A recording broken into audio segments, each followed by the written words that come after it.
King Eurystheus of Mycenae was feeling frustrated at his inability to get rid of Hercules. The hero was piling up more glory with every labor he did. Therefore, the king decides to force Hercules to do a degrading job, unworthy for a son of Zeus.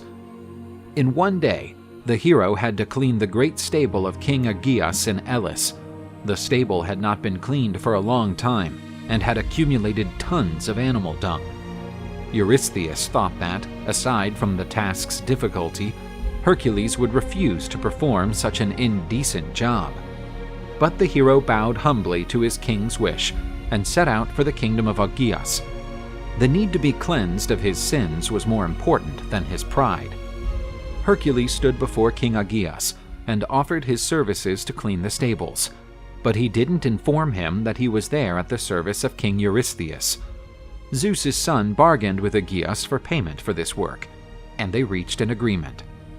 The king believed that cleaning the stable in just one day would be impossible, so he promised to deliver a tenth of his huge flock to the hero. If Hercules failed to complete the job in only one day, he would get nothing. The king called his son to testify to the agreement. Hercules was given a shovel, but he put it aside and headed towards the river Alpheus.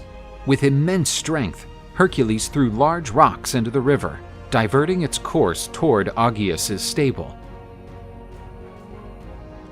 The river waters went through the stable doors and washed away all the filth. Hercules then allowed the river to flow back into its natural course. King Augean, seeing that the stables were clean and Hercules hadn't even soiled his hands, was astonished. When Hercules went to collect his payment, the king claimed that he had never made such an agreement. But Phineus, his own son, asserted that he had witnessed the deal.